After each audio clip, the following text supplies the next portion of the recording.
Hello! If you're in the business of flying drones to capture data, how do you decide what flight altitude should you fly at?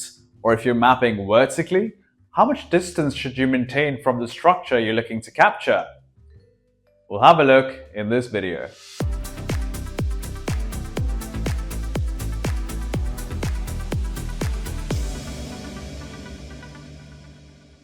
Hey everyone, I'm Varun from Hammer Missions, and in this particular video, we're going to talk about what's a good flight altitude or a good flight distance to maintain from the structures you're looking to map or inspect. So, let's get started. If you've been flying drones for a while and if you're still sort of guesstimating what flight altitude you're flying at or what distance you're looking to capture the data from, that may not be the most scientific and the most scalable way for you to collect data.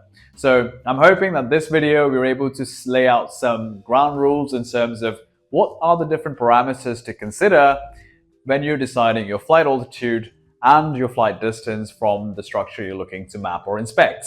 Right, so the first thing to consider when you're actually trying to understand your flight altitude is flight altitude is very, very closely related to the resolution of the data you're going to collect.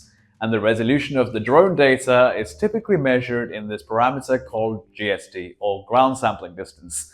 I have to say I have made so many videos on ground sampling distance and I've talked about this so many times that I can probably go on talking about this for hours. But essentially, the idea is that when you're capturing data from your drone, the closer you're going to be to the subject or the structure you're looking to inspect, essentially, the higher detail you're going to have in every image of the drone's photo. Conversely, if you're flying further away from the subject or the structure, the further away you are, the less detail you're going to have in your drone's photos. And so, flight altitude has a direct impact on the resolution, which is measured in a parameter called GSD. If you want to understand how that's calculated, watch one of our other videos. So, GSD is really important and that helps you understand what flight altitude you should be flying at. Now, one of the things you have to really bear in mind is that GSD or flight altitudes and the resolution of the data is actually directly related to the application you're trying to collect the data for.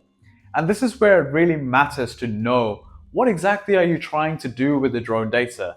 Is this a mapping job? Is this an inspection job? Is this something else? Are you doing search and rescue? And I think knowing what the goal is will always help you steer in the right direction with respect to the flight altitude, with respect to the distance you need to maintain from different structures. So if you think about a typical mapping job, with a mapping job, maybe you've got certain levels of accuracy you want to hit, and your accuracy of the drone data is always going to be a function of the GSD. And so if you're looking to get accurate measurements, that helps you understand what kind of GSD, what kind of resolution your data needs to be at, and therefore that helps you understand your flight altitude. For example, when you're planning your flight plan in Hammer Missions, you can go and check what kind of GSD are you getting at different flight altitudes, and based on the GSD you're getting, you're able to make an informed decision whether you need to be closer to the structure or whether you need to be further away from the structure.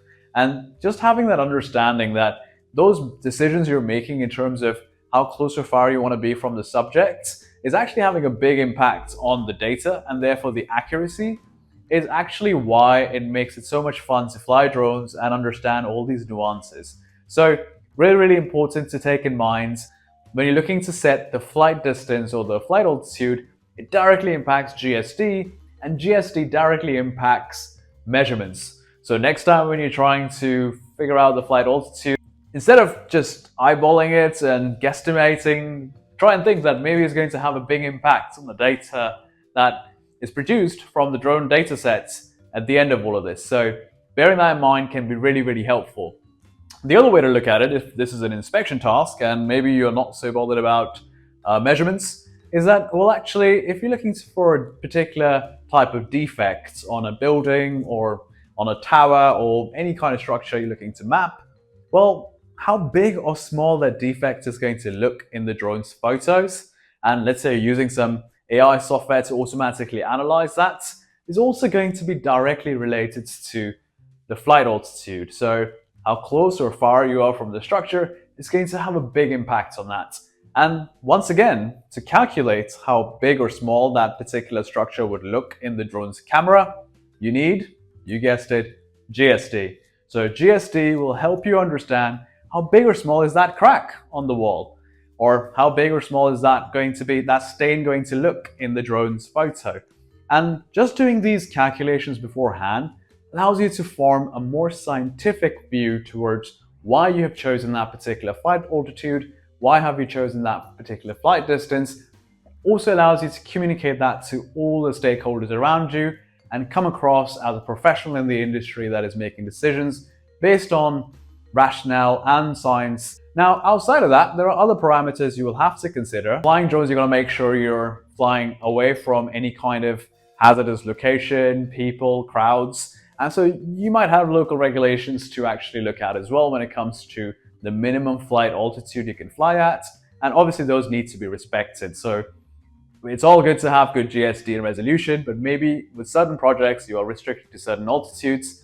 So really important to bear in mind, what is the minimum altitude you need to maintain with respect to being safe, with respect to structures on the ground. And one of the things that people really worry about is not just structures on the ground, but also structures in the air, aka other aircraft. And so what you really need to think about is essentially what is the maximum altitude you can fly at. Obviously you don't want to fly too far, but flying higher also gives you efficiency.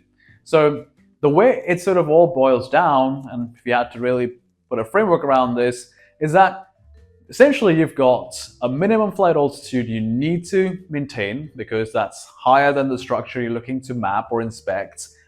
And there's also a maximum altitude you can go to purely because of regulation. And in that window of the minimum and the maximum altitude, you can essentially decide what is the right level you want your drone to be at with respect to altitudes, if you're doing a roof mapping or if you're doing a site mapping. And you can decide the same if in terms of the vertical distance, if you're doing a facade mapping or a facade inspection. And whether it's a mapping job or an inspection job, whether it's about measurements or whether it's about finding deficiencies, those are the things that are going to actually help you understand how close or far you should be from the subject, because ultimately that's going to help you calculate your GSD. And with the GSD, you can make an informed decision whether you're going to have accurate data and whether or not you're going to have the right types of deficiencies clearly visible in your drone data. Now, if you're curious, how does GSD actually affect accuracy? Well, we made a whole video on that, and I suggest you go watch that next. Thanks so much for watching, and we'll see you in the next video at Hammer Missions.